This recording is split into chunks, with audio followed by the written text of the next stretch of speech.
founder of his own studio called Docu Plus. An impact film studio, this is based also in Seoul. His first feature documentary film as a producer was titled Love Child, and it was screened at festivals such as Sundance and Jeonju International Film Festival in Korea, Wisconsin Film Festival. His recent credit includes his roles as director, writer, editor, and DP for this Zero Waste, which had international exposure. So please welcome the two distinguished intellectuals with an applause.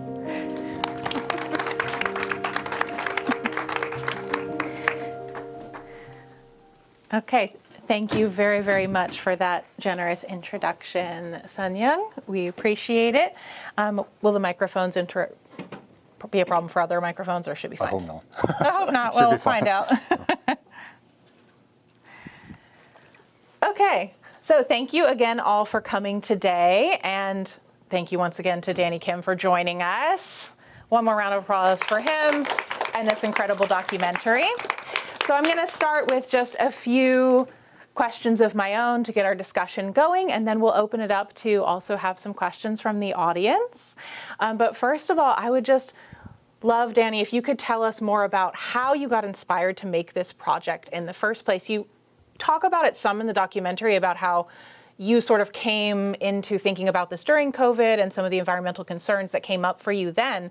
So how did your interest develop? Were you interested in environmental activism before COVID? And how has this remained part of your life since making the documentary? Yeah, thank you for an excellent question. I get that question a lot, actually. I'm sure. I'm embarrassed to tell you guys that before working on this film, I wasn't an environmentalist at all. But I didn't really care. I was a very overconsumption. I bought a lot of clothes. I spent a lot of, I was very materialistic, right?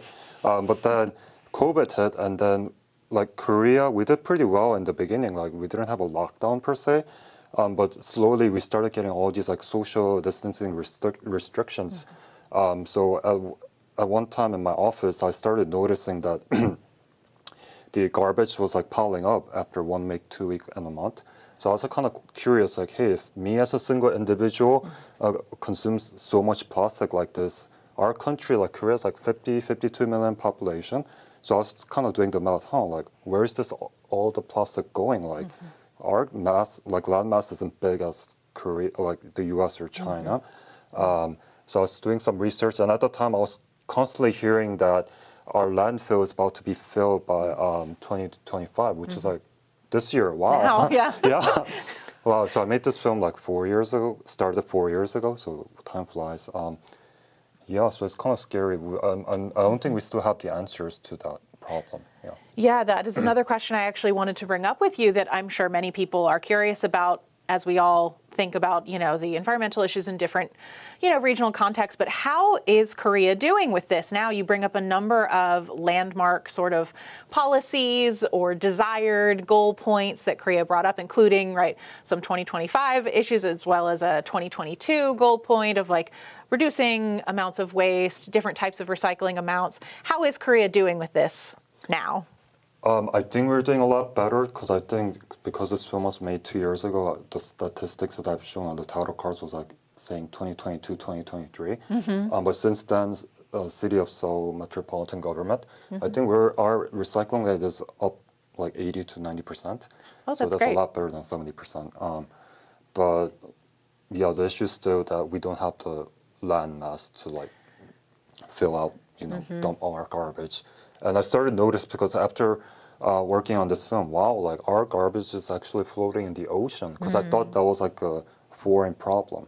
So when I went down to Jeju Island multiple times, I was very sad and shocked. And I was kind of glad that this was my calling card because I'm a documentary filmmaker. This is the only thing I can do well to make a story. And no, I don't have any other skill sets. So I feel if I make an impactful film enough and have a screening and talk to people who come to my show, and I believe it or not, I did a lot of these type of screenings since 2023, and now I want to do a quick PR. It's available on Amazon Prime here in the US. Roku, Tubi. So this QR code, the first QR code is actually a direct link to my IMDb site. So please write me a review. It helps. I have so far 14 reviews or something like that, and it's like a 9.4 out of 10. So if you guys all give me 10, it's going to definitely boost my average. Yeah, so it's going around, and this year I actually had another screening like this at University of Hong Kong when I was there last month. And Monday I'm going to CSU Dominguez Hills, just down, South Bay. So I'm glad I'm still getting like all these calls after 2 years. So. Thank you, Lindsay. Yeah, of course. I mean, I originally saw this film in Korea in 2023 when you were touring. I was at the Seoul International Ecological Film Festival that takes place there. I encourage you all to go. If for some reason you're in Korea, it takes place in the summer. It's the biggest in Asia for Eco Film Festival, actually. It is. Yes. Would you like us to sit down? We can sit down. Yeah. Because of the lighting, it falls on your face. Yes, it's a little bit of an intense spotlight lighting situation in here. Feel like I'm on stage, even though we're not.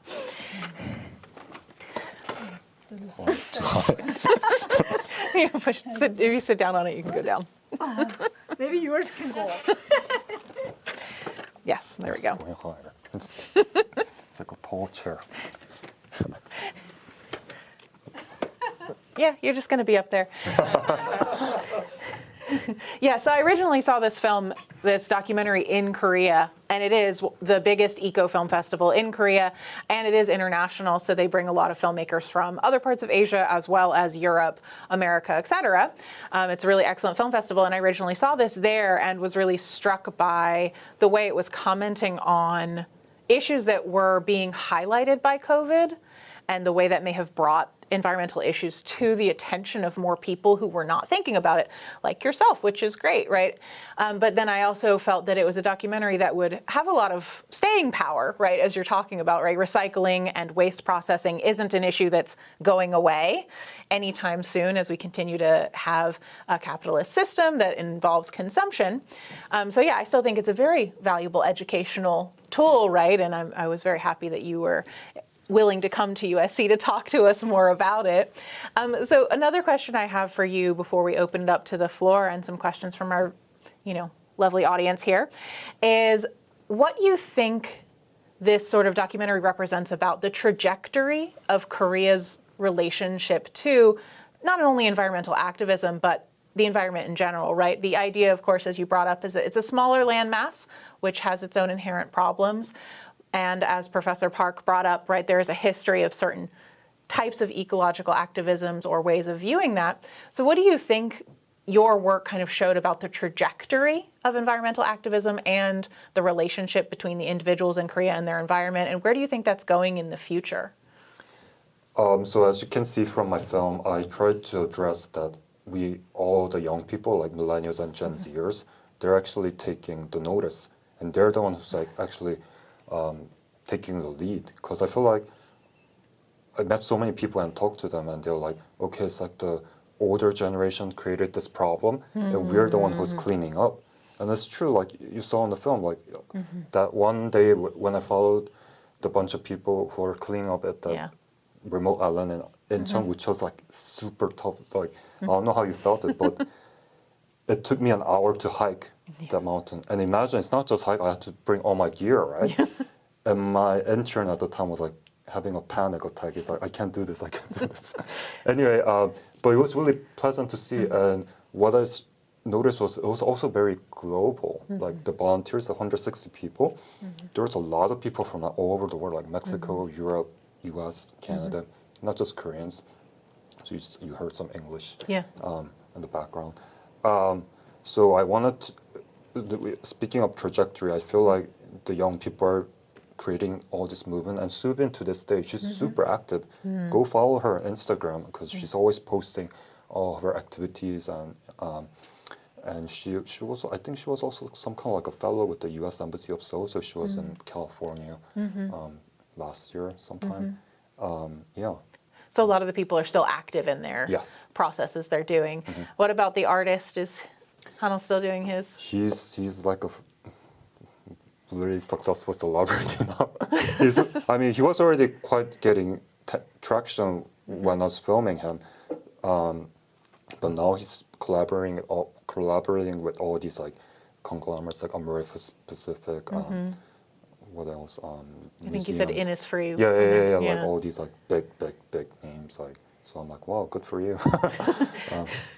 Yeah, I guess that's another good way to use the sort of platform of media and social media and, you know, modern culture to continue promoting environmental, you know, values and sustainability, much like, right, documentary filmmaking does. Do you feel that is an important part that media can play for, especially if it's younger consumers who are also being interested in this? Do you think the role of sort of visual media, popular media has a big part to play? I think so, especially nowadays, because I feel like now people are more like used to the visual culture. People don't have the patience to read anymore, right? I mean, it's true. Like even for me, my habits are changing. Like it's really hard for me to sit down and finish one book, but then I tend to like binge watch all the K dramas and K films and everything in like one or two nights.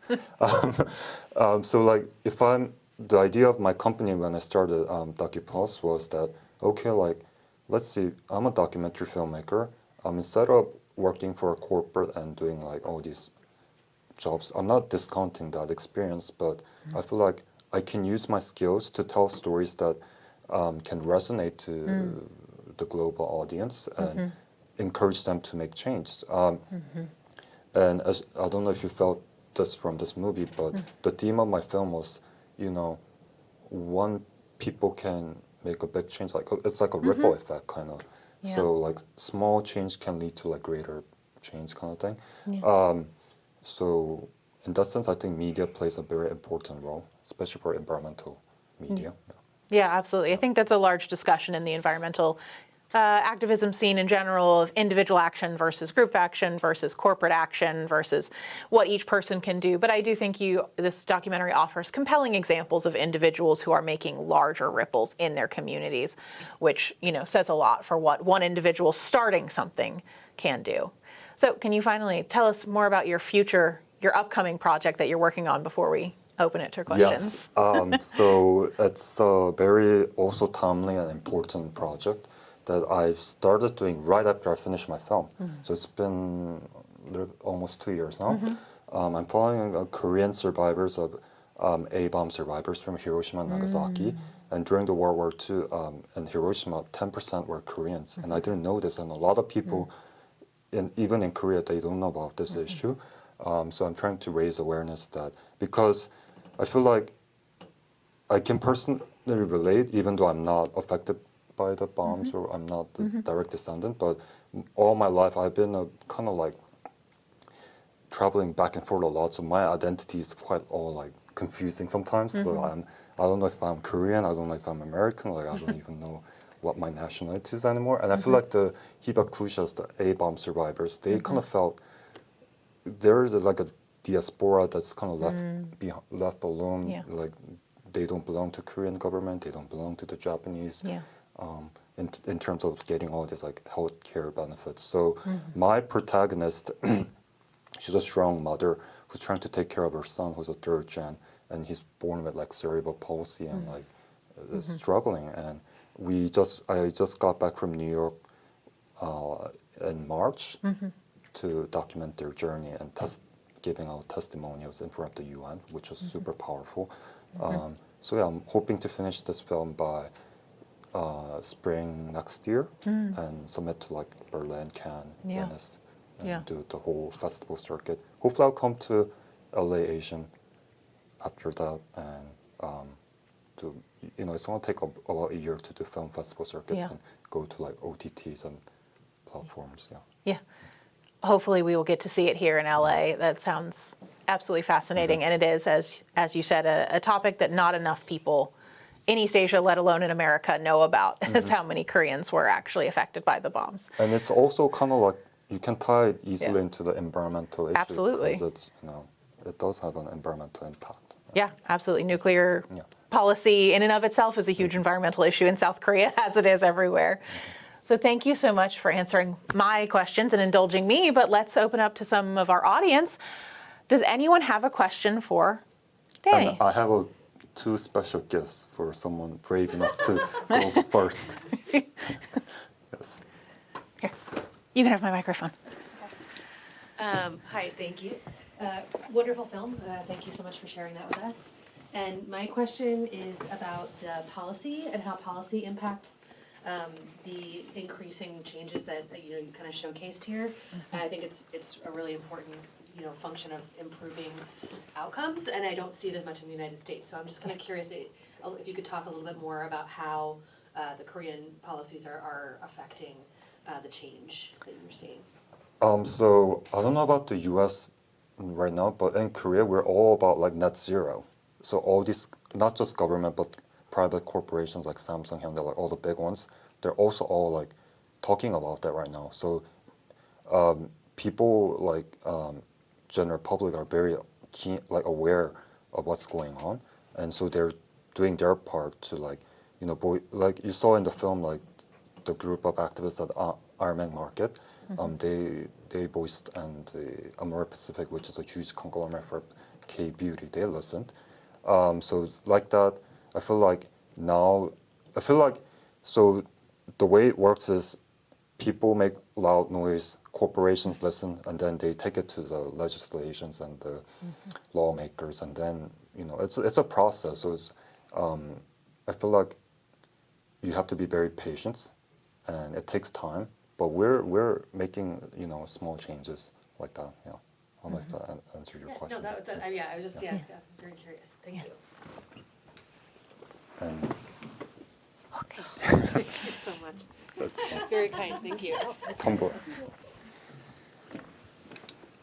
Hi, thank you for this wonderful film. But my question lingers more on the documentary production side. So we know a lot of independent documentary films will go on their route of like submitting to festivals and trying to find more distributors.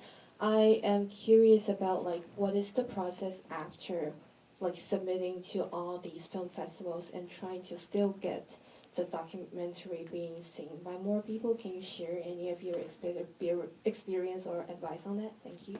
Well, thank you for your question. Are you a film student? What year are you? Great. So the way it works is, I'm gonna be very nerdy right now, because after you finish your film, because I learned this the hard way, because this is my first time making a feature documentary from A to Z. So I went through the whole process from pre-production to like distribution, marketing, PR, right?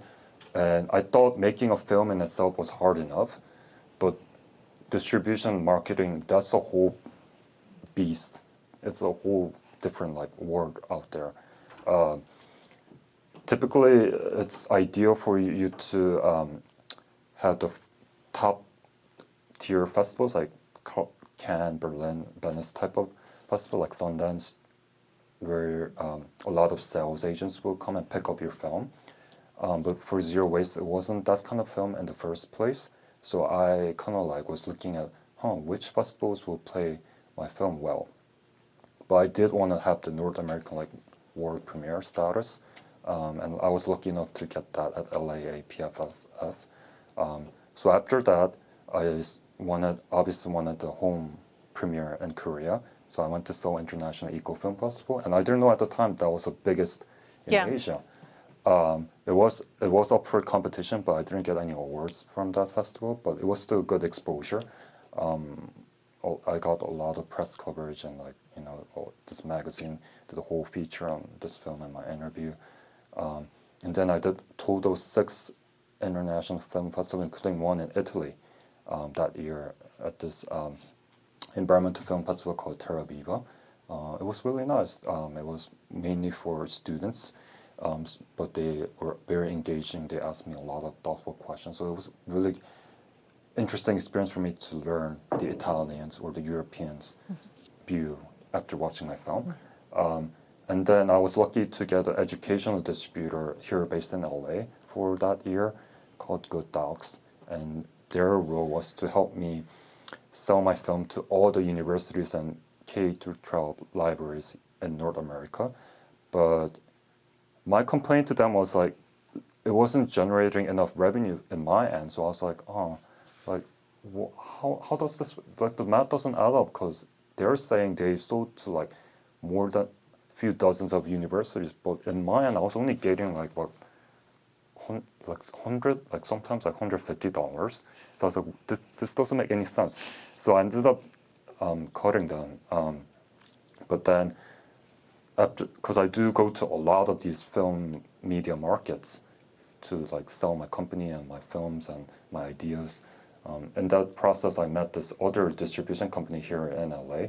They're the one who helped me put my film to Amazon Prime, Roku, Tubi, late last year. And then I also have a Korean distribution company called KT Alpha, who took my film to all the streamers like TVN, Coupang, Watcha, just not on Netflix. I really wanted my film to be on Netflix. And I was talking to Netflix like in the beginning, and they're, oh yeah, we'll talk. That was that was their peak year when they were like spending a lot of money, but now Netflix is not spending any money, especially in documentaries. Yeah. So that opportunity went away. But my film in Korea is playing at all the Korean streamers, and here at Amazon Prime, which is big. And then in terms of other avenues, what I did with my former associate at Docu Plus last year was we started this impact campaign, which is entailing I wanted to screen my films with a lot of partnerships.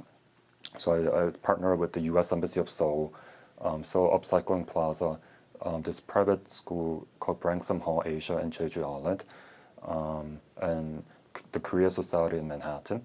So I did a lot of that last April, because I think next week is Earth Day. Yes, next week is Earth Day. So I did, in celebration of that, I tried to get my film out.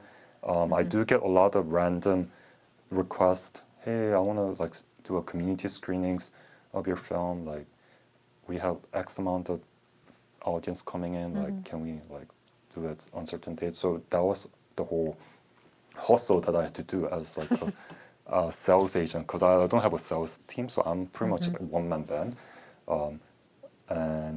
And then in one of those markets, I found this cool distribution company based in London. She helped me sell my film to Australian SBS, so it's in service this month. Oh, nice. So it's going around like globally. You know. So it's like it's a journey. Ideally, you want a sales agent who take care of every territory, but because I'm an independent filmmaker, like I'm just doing bit by bit. Whoever comes first my way, I'm like, yes, let's sign the contract. Yeah, that's why I said, that's one of the reasons I said, right, environmental issues and sort of the ecological theme doesn't stop being relevant, even if the film was made a few years ago, which I think has been beneficial. Do you want to present the Seoul International Eco Film Festival? You should also visit the zero waste stores, right, and get a sense for the sort of work they're actually doing there, get yourself things made of not plastic, right? I think it's quite hard to find places like that in America, even to find stores that sell you. Again, it's a very niche market, where Seoul's a big city with a lot of places you can go to get involved in this kind of stuff very directly, which is great. Are there other questions? I have a question. I just shout it out. Okay, shout it. So, I'm very curious about how domestic audience, especially young people, are reacting to your film. I was surprised, because from the get-go, like I developed this story intentionally thinking outside of Korea, because I feel like Korean audience, we're all the local news does a phenomenal job reporting what's happening locally. So I feel like for them it might be redundant, right? But then at the Seoul International Eco Film Festival, I don't know if you remember my Q&A, it was so full of like young people. Yeah, it was. There were a lot of young people at that festival. And they were like asking me so many questions. I'm like, wow, I'm like, thank you. like this is like unexpected. Yeah. Even after the thing was over, they were like lining up to ask me more questions. So it was really encouraging me to hear all of them talk to me about what their personal story was about, like how they felt after watching this movie and how they want to take a little part. And I don't know if any of you guys are environmentalists out in this audience. So for me, like I said, I wasn't. But after making this film for 2 years, I started adapting some of their habits. Like I brought, even for this trip, I brought the solid toothpaste thingy. And I always carry my tumbler whenever I can. And I think in my 20s, I was a bit, like I said, I was very like overconsume. But now I feel like I rarely go shopping for clothes. like I feel like if I look at my wardrobe now, some of the coats I have it for like more than 10 years now. So I think my philosophy changed as I grew up a little bit older. I'm like, okay, if I'm buying something, especially for clothes, I'll rather buy something. It might be a little bit more expensive, but it will last for at least 10 years. So instead of like fast fashion, like you have to buy every season, if I invest a little bit, that can last 10 to 20 years, I think that's worth it, right? Yeah, absolutely. Yeah. Yeah, I would say also, in general, I've seen more sort of eco-based businesses get popular in Seoul, especially in the last few years, including a much larger portion of vegan restaurants, for example, right, along with Yes. the growing amount of zero waste stores, right? I think a lot of these things that are still part of industry, right, but that are trying to move towards more sustainable ways of living in general have become more popular. Yeah, I'm glad you mentioned the vegan movement in Korea. I'm surprised there's a lot now. Yeah. And the price point is quite high. I mean, compared to you guys, it's still a lot cheaper in Seoul. But for Koreans, like locally who live there, like myself, it's sort of high. If I go to a vegan restaurant like Shin-Sadong, which is like a trendy area, I'm like, oh, it's like 2만 won, like 20,000 won for like dinner, which is probably nothing for you guys. But for me, it's like, oh, it's a little bit, that's a little bit too much. So unless someone invites me to go out to those places, I don't find myself like going there regularly. But what I also try to do is return it. I started using them a lot. If I have to order something from those delivery apps, now they have the option That's good. to select them. So it's really cool to see like my food getting arrived by their little stainless containers. Yeah, considering how popular food delivery is in Korea, I think that is I think that's one of those things that although people do get food delivery in America, it doesn't make as much sense, right, as like a really innovative business model, whereas it makes perfect sense in Seoul as like something that would be fundamentally would shift the amount of waste there because of the amount that people get the food delivery So to. their service is still kind of not widespread, but I was watching the news like a couple weeks ago or like last week. I think they're planning to service the entire Seoul district because Seoul is huge. So that's good news for Yeah, them. that's great. There are other questions. Yes. Do you want to go? Do you want to go? So, hi, thanks for the film. I really loved it as well. But I'm not a environmental activist, to be honest. I'm just a person. I'm not like trying to intentionally pollute first, but I'm at the level where I do my stuff to recycle and stuff, but not like affects my comfort area. So I don't know. Like I wanted to ask if it's really hard to rank between one or the other, but if it's in individuals, do you think individual responsibility of recycling and doing more act as a Korean living in Korea is more important than more of a business kind of aspect where more business are doing upscaling, like up recycling business idea? Which one do you think is more important? Because reason why I'm asking is because even within the film is that there is a lot of quantity of recycling in Korea, whereas the quality is low. And I believe the quality is low is because there's not much upcycling companies or those mass power that can kind of affect on those quality, whereas there's a lot of quantity because our individuals, our Koreans, do a lot of recycles. It's almost, I think, we're getting a lot of pressures. To be honest, I was getting a lot of pressure, especially since I lived in U.S. U.S. you just throw out everything. Korea, you have to like, recycle everything. So I don't know which one you think is more important. Of course, doing individual part is important, but I think what needs to happen is the companies, like consumer companies, should figure out a way to stop overproducing stuff. Like I think it's kind of like there was a Netflix documentary that came out recently addressing this issue, like especially here in this U.S. Overconsumption. I forgot the title, like buy it now or something like that. So they have like it's talking about Amazon's like culture where they have scientists like studying how like consumer behavior like to encourage people to buy, which is like creating like piles of like garbage. And one of the animations they used was quite visually like striking. Was like they had this 3D animation of like New York City. That was starting to like fill with all this like garbage. It was becoming like a garbage city. Like to visualize how much people are over consuming. So I think companies should, like Dr. Hong was talking about in this film, should figure out a way to simplify their packagings.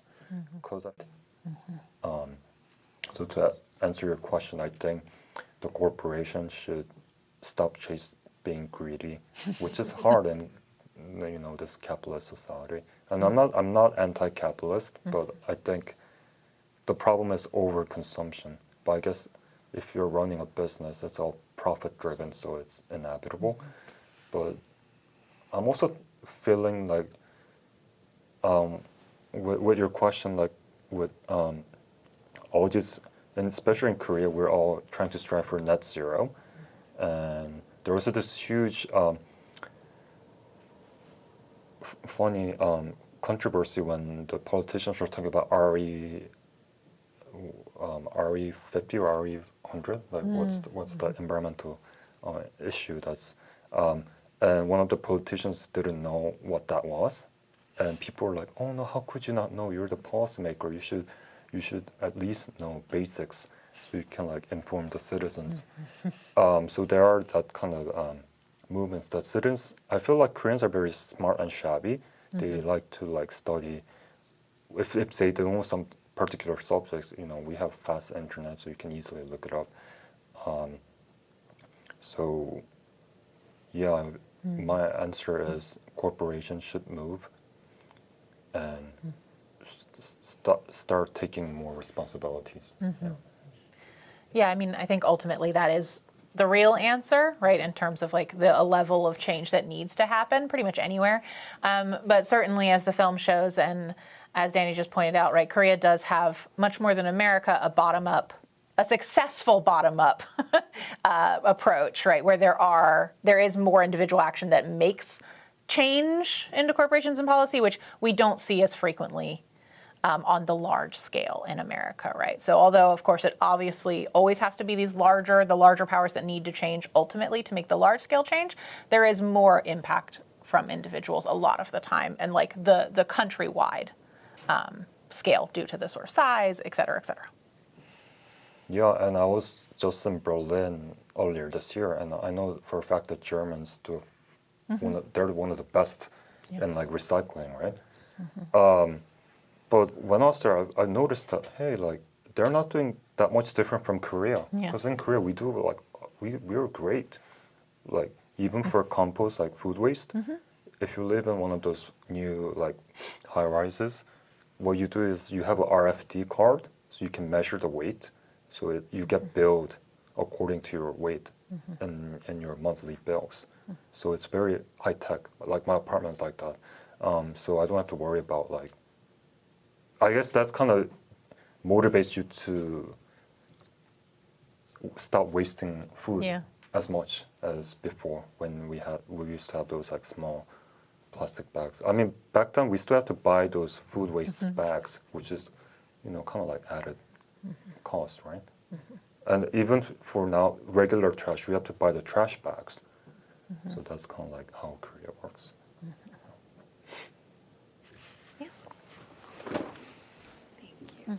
Thank you for this film, and I'm actually a public policy student, so my question might be a little bit deviated.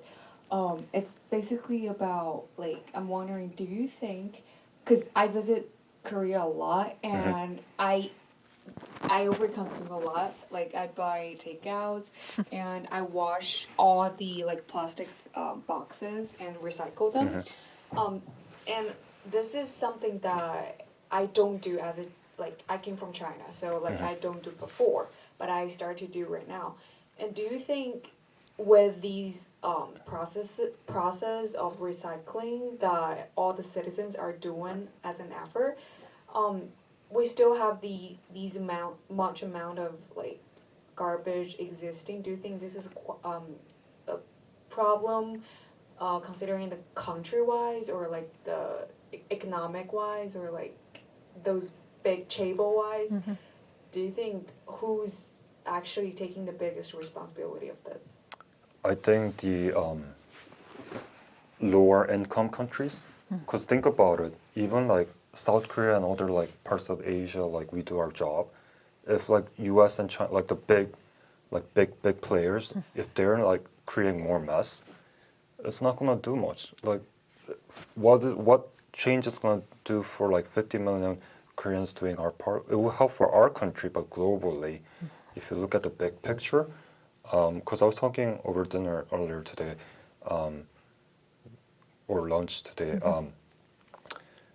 I saw this, was it news report or documentary? All those fast fashion waste is being dumped into Ghana, like in the shores of Ghana. And I was looking at their visuals and like, whoa, it's like crazy. Like, and on their shore, all you see is like this foreign tag, some Korean, some English. Like, it's embarrassing. And people of Ghana, they didn't create that mess. It's all coming from like the rich, like first world countries, right? Including Korea. Like we probably contribute a lot of clothes to Ghana too. So I think policymakers should address, like, I wanted to screen my film at the National Assembly in Korea, so freaking they can like understand what's going on. And it might happen. Like I have some friends working at that assembly, so they're trying to help me organize a screening one day. But as you know, Korea is going through our own political turmoil right now. But we impeached our president, so we're going to have new elections. So hopefully everything will normalize. It's been a headache the past 4 months. Okay, we're at the end of the official time of the event, so thank you all so much for coming. If you have any extra questions, Danny may be willing to stay for a second to answer them, but yes, we are at 8 o'clock, so thank you all so much for coming, and thank you, Danny, for coming to join us. Yeah, and don't forget to write me a review. Yeah, we use the QR code. And can we have a group photo before we all go? If anybody's willing to be in a group photo. Everyone, please. Thank you for coming. So nice to see you. I love it. Thank you. Thanks for coming. You watched it twice. I'm gonna sit down. You all want to come? I mean, I could see it on your face. Oh yeah. Oh yeah, that's bright. Okay. Yeah. Okay. Close it. No, you don't have to do it. I think I'm taller. Okay, then you go back. I can take a photo through your iPhone. Oh, thank you. The camera's field of view is not enough, so everything is. And let's do a selfie with you too.